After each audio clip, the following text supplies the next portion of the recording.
This story is titled, My Father Disowned Me. At Thanksgiving for a new family, he prioritized over me. Then, he begged me to reconcile after he lost everything. Hey everyone! Before we jump into today's video, I need your help. We've noticed the channel is losing some traction, and subscribing is one of the best ways you can support us.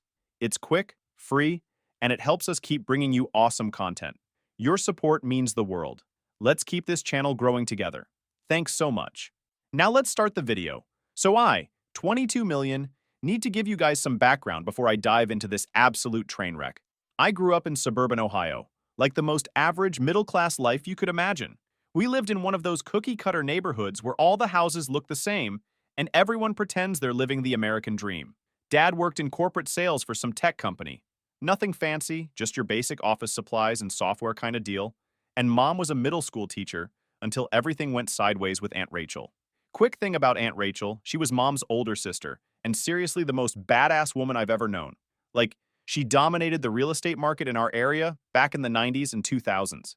She had this reputation for being tough but fair, and basically everyone who bought a house within 50 miles knew her name. She was also the reason I got interested in business. Used to quiz me about market trends and investment strategies when other kids were playing video games. Honestly, wish I'd paid more attention to those lessons now. Anyway, life was pretty normal until about 2 years ago. I was in my second year of business school at the local state university. Nothing fancy, but decent enough program. My grades were good, I had a solid group of friends, and I was even doing some social media management for a few local businesses on the side. Then Dad had what I can only describe as the world's most predictable midlife crisis. He met Sarah at some corporate event in Cincinnati where she was working as a brand ambassador, aka standing around looking pretty while promoting whatever product was sponsoring the event. She was 25 at the time. Yeah, you read that right. 3 years older than me. Like, WTF, Dad? The speed at which everything fell apart still gives me whiplash. Within 3 months of meeting Sarah, Dad moved out of our house and filed for divorce. No counseling, no trying to work things out, nothing. Just packed his bags one Tuesday after work and said he'd found his true happiness, or some Hallmark movie BS like that. Mom took it hard, but she didn't really have time to process it because Aunt Rachel had just been diagnosed with early onset dementia. The timing couldn't have been worse. Mom quit her teaching job to become Aunt Rachel's full-time caregiver, which meant our family income basically disappeared overnight. That's how I ended up living with Dad and Sarah. The dorms were expensive AF, and Dad promised to help with my business degree if I gave Sarah a chance to be part of the family. Yeah, typing that out makes me realize how stupid I was to believe him. Living with them was like being stuck in some wannabe influencer's personal hell. Sarah was constantly trying to build her personal brand on Instagram.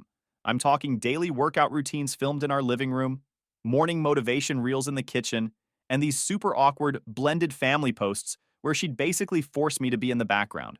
She even tried to get me to call her bonus mom once. I nearly threw up in my mouth. Our house became like a permanent film set. You couldn't walk anywhere without running into ring lights or tripods. She converted the spare bedroom into her content creation space, aka a room full of mirrors and those LED strip lights that change color. Dad just went along with all of it, like he was hypnotized or something. The worst part was watching Dad change. He used to be this pretty chill guy who loved watching football and grilling on weekends. Suddenly he's going to CrossFit at 5 a.m., getting spray tans and talking about his personal journey. He even started his own Instagram account, Cringe, where he'd post motivational quotes and gym selfies. Like, who even was this guy anymore? Sarah's influence was everywhere. She redecorated the entire house in this modern minimalist style that looked like a Pinterest board threw up. Everything had to be white or beige or earth tones. My dad's beloved recliner? Gone. The family photos from my childhood? Replaced with generic abstract art and those stupid live laugh love signs. I tried to stay out of their way as much as possible. Spent most of my time either at school or in my room, which thankfully Sarah deemed too dark for her aesthetic.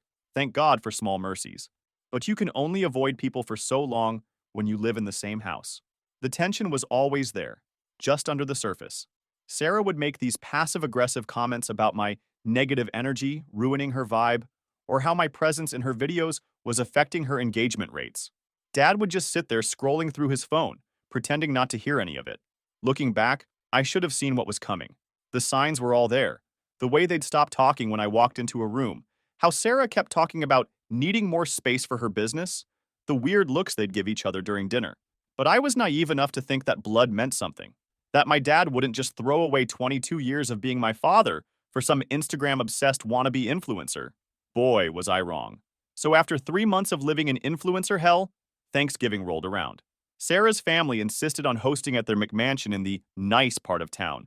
You know, where people buy those huge houses they can barely afford just to show off. Her family is exactly what you'd expect. Dad owns like 3 car dealerships and never shuts up about it. Mom's face hasn't moved since 2010 thanks to Botox, and her siblings are these trust fund brats who've never worked a real job. I didn't want to go, but Dad was still helping with my business degree, so I didn't have much choice. The moment I pulled up in my beat-up Honda Civic, which looked real nice next to their fleet of luxury cars BTW, I knew this was going to be a shit show. First red flag, apparently it was a formal dinner. Nobody told me. So here I am, walking in wearing jeans and my favorite hoodie, while everyone else is dressed like they're attending the FKN Met Gala. Sarah's mom took one look at me and did this thing where she smiled with her mouth, but her eyes said trash. You know that look? The house was straight out of a home decorating magazine. Like, not in a good way. Everything was white or beige, and there were these huge photos of Sarah everywhere. Her modeling shots, her influencer pics, even some professional family photos they'd already taken with my dad. Weird thing? Not a single photo had me in it. Should have seen that as a warning sign, I guess. The awkwardness started right away. Sarah's mom, let's call her Karen because that's exactly what she is, kept introducing me as Mike's son from his previous situation. Not even using my name. Just Mike's son. Like I was some kind of furniture they inherited and didn't know where to put. They sat me at the far end of this massive dining table, next to Sarah's 12-year-old cousin who spent the entire time playing Fortnite under the table. The good news? I was far enough away that I didn't have to make small talk. The bad news? I could hear everything they were saying about me. Some gems from their conversations. Poor Mike, dealing with, baggage from before. At least the son isn't living with them permanently, right? Sarah's such a saint for handling this situation so gracefully. I kept my head down and focused on my food. The turkey was dry a BTW, but I wasn't about to complain. Sarah's mom probably paid some fancy catering service a fortune to make it taste that bland. Dad just sat there nodding along to everything, laughing at their stupid jokes, trying so hard to fit in with these people. Then Sarah started doing her thing. The influencer performance. She was filming everything for her content. Thanksgiving prep, table settings, the perfect family dinner. She made everyone pause before eating so she could get the right angle of the food for her Instagram. Even had a ring light set up at the table. I wish I was making this up. I was just trying to survive dinner without causing a scene. Had my phone ready with a fake emergency text in case I needed to bail. But then Dad stands up, tapping his wine glass like he's about to announce he's found the cure for cancer. The room goes quiet. Sarah's sitting there with this Cheshire cat grin, one hand on her pregnant belly, which she made sure was visible in every single photo, obviously. I noticed she'd positioned herself perfectly in the light for whatever social media post was coming. As you all know, Dad starts, trying to sound all formal and important. Sarah and I are expecting a beautiful addition to our family. Everyone does this fake gasp like they didn't already know. Sarah's been documenting every second of her pregnancy on Instagram since the test turned positive. But something felt off. Dad looked nervous. Not happy nervous like you'd expect from a guy announcing a baby, but like he was about to do something he knew was wrong. He kept glancing at me, then looking away real quick. I'm sitting there thinking maybe I should have faked that emergency after all. The fork in my hand is starting to bend from how hard I'm gripping it. Sarah's family is all leaning in like they're about to watch their favorite reality TV show reach its dramatic climax. That's when Dad drops the bomb that changed everything. But let me tell you, what happened next makes this dinner look like a picnic. So Dad's standing there, wine glass in hand, looking like he's about to tell everyone he has 3 months to live. Sarah's still got that smug smile plastered on her face, rubbing her belly like it's a magic lamp. The rest of her family is practically salivating, waiting for whatever bomb's about to drop. As we prepare to welcome our little miracle, Dad continues, his voice shaking a bit. Sarah and I have been doing a lot of thinking about our future. At this point, Sarah's mom is literally on the edge of her seat, phone ready to record whatever's coming next. With the baby coming, we need to make some adjustments to our living situation. He pauses, probably for dramatic effect, or maybe Sarah directed this whole speech, wouldn't put it past her. Our home needs to be a nurturing space for our new family. I'm sitting there thinking he's going to announce they're moving or something. We had a 4-bedroom house, master bedroom, my room, Sarah's content creation studio, and a guest room. Plenty of space for a nursery, right? Wrong. Joseph, he says, finally looking at me directly. You're an adult now, and with the baby coming, we think it's time for you to find your own place. The silence that followed lasted maybe 2 seconds, but it felt like forever. Then Sarah's family erupts in actual fucking applause, like they're at a golf tournament or something. It's about time, Sarah's mom stage whispers to her husband. A fresh start is exactly what they need. Sarah's dad stands up, raising his glass. To new beginnings and fresh starts. Everyone joins in, clinking glasses like they're celebrating something amazing instead of watching a father kick out his own son. I'm just sitting there, fork frozen halfway to my mouth, trying to process what just happened. The mashed potatoes on my plate suddenly look like the most interesting thing in the world, because if I look up, I might actually lose it. But Sarah's not done. Oh no, she has to twist the knife a little more. We're turning your room into the nursery, she announces, phone in hand, probably already drafting her next Instagram post. I've already picked out the most adorable theme. Neutral tones with gold accents. It's going to be absolutely perfect. That's when I realized why some of my stuff had been disappearing over the past few weeks. Sarah had already been clearing out my room, piece by piece. Those missing photos? My old baseball trophies? The vintage band posters? All gone, probably in some dumpster, because they didn't fit her aesthetic. Dad must have seen something in my face because he quickly adds, "We'll help you with the transition, of course. You have until the end of the month to find a place." The end of the month. 2 weeks. He was giving me 2 weeks to completely uproot my life.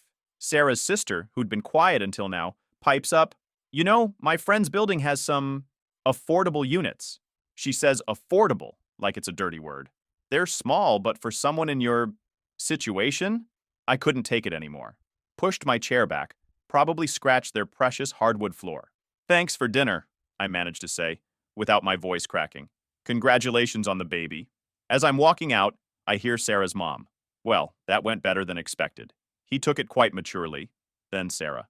"Thank God I was worried he'd make a scene. This will make such a great story for my Blended Family Journey series." Made it to my car before the reality hit me. 2 weeks. 2 fucking weeks to find a place, move out, and somehow keep up with my classes and part-time job. All because Daddy's new wife needed a fucking nursery. The real kicker? I found out later that Sarah had been planning this for months. She'd been posting these subtle hints on her Instagram about making space for baby and clearing out negative energy. Her followers ate it up, commenting things like, "So brave," and "You're such an amazing stepmom." So after getting kicked out at Thanksgiving, life got real interesting real quick. And by interesting, I mean it sucked major ass. Found this tiny studio apartment in the sketchy part of town. You know, the kind of place where the landlord says it has character. But what he really means is, the neighbors might be cooking meth. $600 a month, which was all I could afford. The whole place was maybe 300 square feet, and the bathroom had this weird smell that no amount of bleach could kill. My new home came with some interesting features. Mysterious stains on the carpet that definitely weren't there during the viewing. A neighbor who practiced drums at 3 a.m., and a window that didn't quite close all the way. But hey, beggars can't be choosers when you've got 2 weeks to find a place, right? Started working nights at McDonald's because they were the only place desperate enough to work around my class schedule. Let me tell you about the night shift at Mickey D's. It's like a crash course in human psychology, except everyone's drunk or high or both. Had this one regular who'd come in at 2 a.m. every Tuesday, order 40 nuggets, and eat them while crying in the corner. Never asked him what his story was. We all have our shit, you know. During the day, I was doing DoorDash deliveries in my beat-up Civic. That car was a trooper. 230,000 miles and counting, held together by duct tape and prayers. The heat only worked when it felt like it, and the check engine light had been on so long I'm pretty sure it was load-bearing at this point. Between classes, deliveries, and McDonald's, I was sleeping maybe 4 hours a night, living off energy drinks and those sketchy gas station pills that truckers use. My diet consisted of whatever McDonald's food was about to expire and the cheapest ramen I could find. Pretty sure my blood was 90% sodium at this point. Meanwhile, Mom was dealing with her own nightmare. Aunt Rachel's dementia was getting worse by the day. Remember how I said she was this badass real estate agent? Now she couldn't remember which house was hers. She'd wake up in the middle of the night thinking she had to show properties, try to leave the house in her pajamas. Mom had to install those child locks on all the doors. The hardest part was watching Aunt Rachel during her lucid moments. She'd suddenly snap back to her old self, realize what was happening to her, and just break down. This woman who used to close million-dollar deals without breaking a sweat, crying because she couldn't remember how to use a phone. I tried to help mom when I could, but between work and classes, I was barely keeping my own head above water. My grades started slipping. Turns out it's pretty hard to focus on business strategy when you're running on fumes and living off McChickens. My friends tried to help, but there's only so much they could do. Most of them were dealing with their own college broke life drama. A few offered their couches, but I was too proud to take them up on it. Stupid, looking back. But when you've hit rock bottom, sometimes pride is all you've got left. The whole time, Sarah's out there living her best Instagram life. Posted this whole series about designing the nursery, my old room, talking about transforming negative spaces into positive energy, or some BS like that. Even had the nerve to post a before pic of my room, calling it cluttered and chaotic. Yeah, because heaven forbid a room look lived in. Dad? Radio silence. No calls, no texts, nothing. The only contact I had with him was when he Venmo'd me $200 with the message for moving expenses. $200. That's what 22 years of being his son was worth. Some nights, sitting in my sketchy apartment eating cold fries from work, I'd scroll through Sarah's Instagram, watching them set up the nursery, seeing Dad paint the walls in his new weekend dad outfit, hearing Sarah talk about how excited she was to start their family. Like I was never part of any family to begin with. But rock bottom has a way of teaching you things. Like how many packets of hot sauce you need to make plain rice edible. Answer, 6. Or how to time your showers with the neighbor's water usage so you actually get some pressure. Or which gas stations have the cleanest bathrooms when you're between deliveries. Most importantly, it taught me who really had my back. The McDonald's manager who'd accidentally make extra food at the end of my shift so I could take it home. The other DoorDash drivers who'd share tips about which orders to avoid. My professors who gave me extensions when they saw me falling asleep in class. Little did I know, life was about to throw me another curveball. But this one would change everything. Things were about as bad as they could get when life decided to throw me the mother of all plot twists. Got a call from Mom one morning between my McDonald's shift and my first delivery run. Aunt Rachel had passed away in her sleep. Just gone. No drama, no prolonged hospital stay. She just went to bed and never woke up. Maybe it was better that way. The funeral was small. Just Mom, me, a few old friends from her real estate days, and some distant relatives who probably only showed up to see if they were in the will. Dad didn't come. Sent a generic sorry for your loss text, though, so there's that, I guess. A week after the funeral, Mom and I got called to this lawyer's office downtown. Not gonna lie, I was barely paying attention during most of the meeting, running on 2 hours of sleep and trying to figure out how I was gonna make rent that month. But then the lawyer says something that makes me snap awake real quick. To my nephew Joseph, he reads from Aunt Rachel's will. I leave my house and $48,000. I legit thought I was hallucinating from sleep deprivation.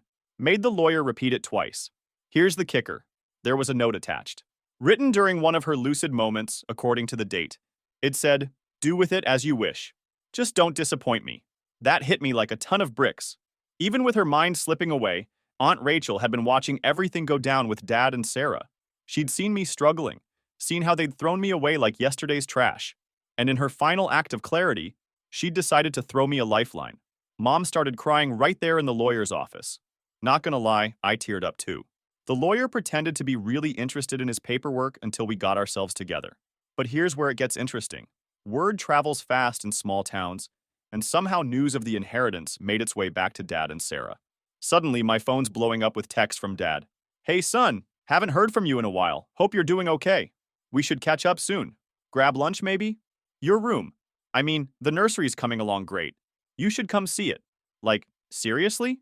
Radio silence for months and now he wants to play Happy Families? Sarah even slid into my DMs, first time she'd acknowledged my existence since Thanksgiving, with some BS about healing family bonds and fresh starts. The best part? They had no idea how much Aunt Rachel left me. The rumor mill had probably inflated it to some massive amount. Sarah probably thought she could get enough for a year's worth of Botox and designer baby clothes. I left them on red. Petty? Maybe. Satisfying? Absolutely. Started getting random friend requests from Sarah's family too. The same people who'd basically celebrated my homelessness at Thanksgiving were now trying to act like we were close relatives. Sarah's mom even sent me this long message about how she'd always seen me as part of the family and how money shouldn't come between us. Yeah, right. Meanwhile, I'm sitting in my sketchy studio apartment, eating my last package of ramen, looking at my bank account that's finally not in single digits. The irony was thick enough to choke on. Called my landlord that night and gave my notice. Dude actually looked disappointed. probably because I was one of the few tenants who paid rent on time and didn't cook meth. Mom tried to convince me to use the money for school. That's what Rachel would have wanted, she said. But I had other plans. See, Aunt Rachel didn't just leave me money, she left me a lesson. All those times she talked to me about business, about building something of my own, it finally clicked. Took most of the money and gave it to Mom. She tried to refuse, but I wasn't having it. Told her Aunt Rachel would have wanted her to have it. Plus, after everything she'd been through with the divorce and taking care of Aunt Rachel, she deserved it. But Dad and Sarah, they weren't done yet. Not by a long shot. They had one more play to make, and honestly, it was even more pathetic than I expected. Got this text from Dad about a month after the inheritance news broke. Hey son, we need to talk. Important family stuff. Come over for dinner? Against my better judgment, and Mom's advice, I decided to go. Curiosity got the best of me. Wanted to see what kind of BS they'd try to pull. Pulled up to their house on a Sunday evening. First thing I noticed, Dad's fancy new BMW was gone, replaced by some basic Hyundai. Interesting. Sarah answered the door with this baby I'd never seen before. Guess she'd given birth while I was busy being homeless. The house looked different too. Gone were all the expensive decorations and that pretentious modern art Sarah loved so much. The walls were weirdly bare, like they'd been selling stuff off. But Sarah was still trying to keep up appearances. Had her phone set up on a tripod in the corner, probably trying to milk this family reunion for content. Dad looked rough, like rough. The spray tan was gone, replaced by this weird pale look. No more designer clothes either, just regular dad jeans and a polo that had seen better days. But the biggest change? The look in his eyes.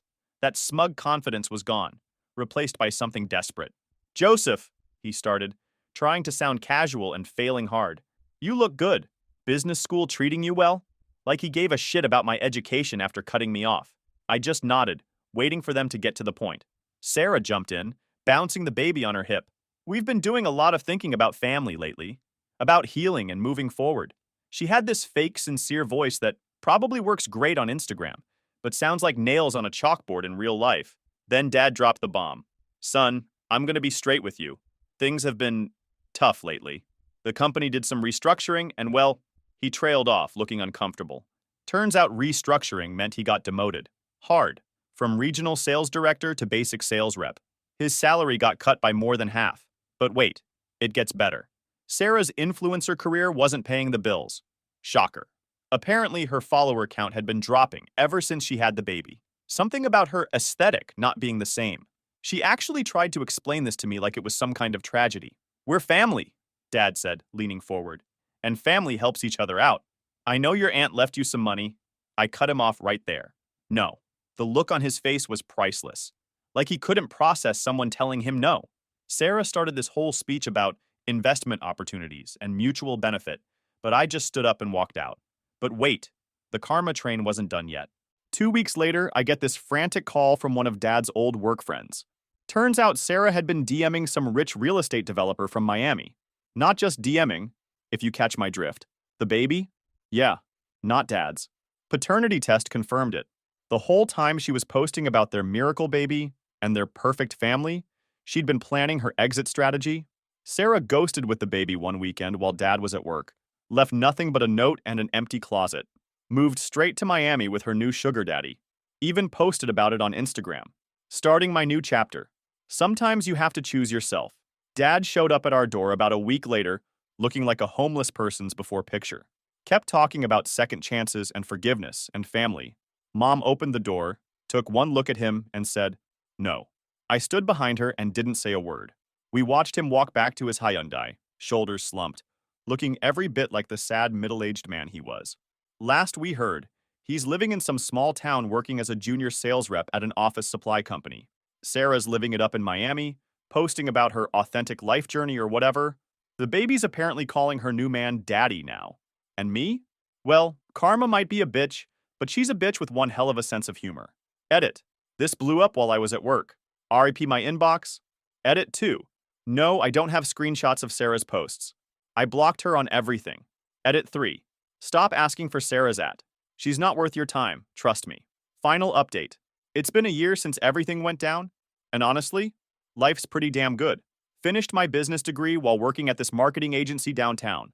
Started as an intern, but they liked my ideas and brought me on full time.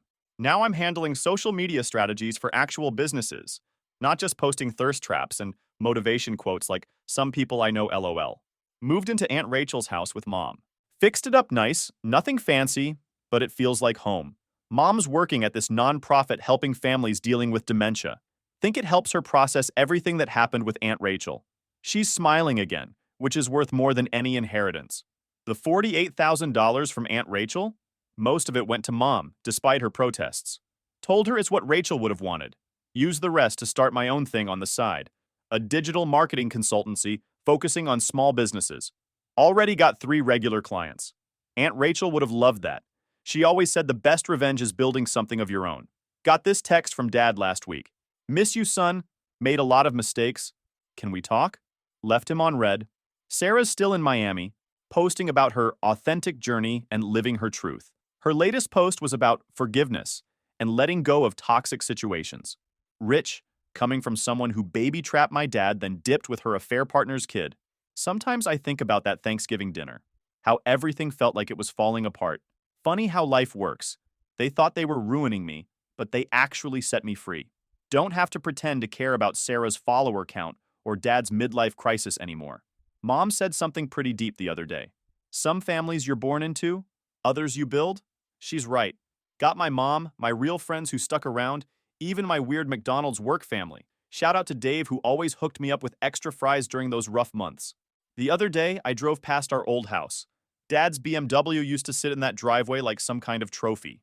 Now there's a young family living there. Kids playing in the yard, looking actually happy. Not Instagram fake happy, but real happy. Aunt Rachel used to say, "Success isn't about proving others wrong.